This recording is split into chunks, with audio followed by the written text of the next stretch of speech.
De natura rerum, de la nature des choses, ou comment fabriquer une planète habitable sans faire exprès.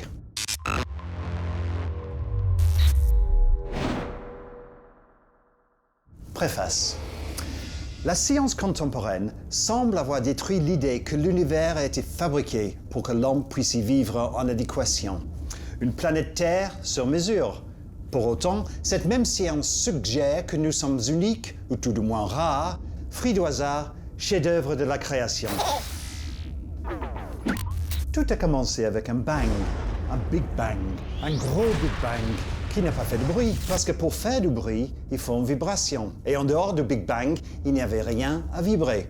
Il n'y avait même pas un espace dans lequel quelque chose aurait pu vibrer, ni de temps pour rythmer une vibration. À l'origine se trouvaient des particules élémentaires très chaudes, tellement chaudes que le mot chaud est insuffisant. De même que pour l'énorme pression qui y régnait, il y avait de la matière et son pendant, de l'antimatière. Puis, pour une raison encore inconnue, la matière a pris le dessus. Avec l'expansion, la température et la pression ont baissé. L'hydrogène et l'hélium, les éléments les plus légers et les plus simples, se sont formés. Des nuages de gaz ont coagulé par turbulence interne et contraction gravitationnelle. C'est ainsi que les premières étoiles sont nées. Il aura fallu des millions d'années.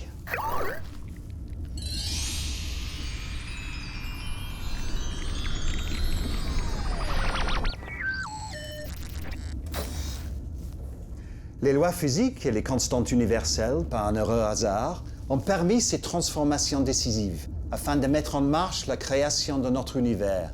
S'il y avait eu une légère modification dans la charge d'un électron, par exemple, le Big Bang n'aurait été qu'un château de sable qui se serait effondré.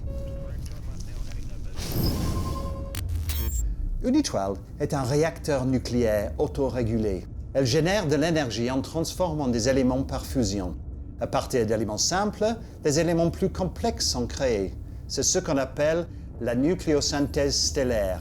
Puis, en fin de vie, selon leur masse, les étoiles se dilatent ou explosent en gigantesques feux d'artifice. Les supernovas, ou encore plus grands,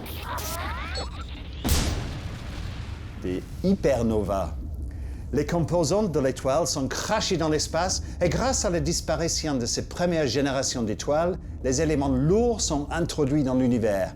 Carbone, calcium, oxygène, azote, potassium, sodium, silicium, fer, argent, or, strontium, antimoine, cuivre, xénon, bismuth, krypton, terbium, arsenic, plomb, iode. Tout a été fabriqué par le cycle de vie et de mort des générations précédentes d'étoiles. Nous sommes faits de poussière d'étoiles. Ce cycle stellaire a duré environ 9 milliards d'années.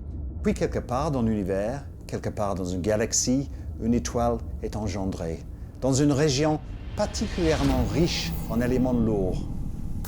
L'étoile, notre Soleil, est une naine jaune, de taille moyenne, avec une espérance de vie de 10 milliards d'années, située à environ 28 000 années-lumière du centre galactique, dans une région plutôt calme. Elle est assez éloignée du centre de cette galaxie.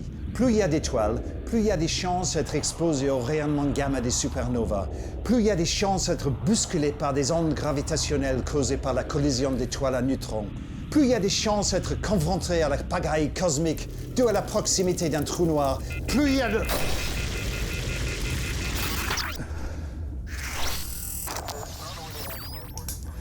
Autour de notre Soleil en gestation, des résidus gravité, magma, gaz, poussière, c'est ce qui est resté du disque d'accrétion et l'enveloppe circumstellaire.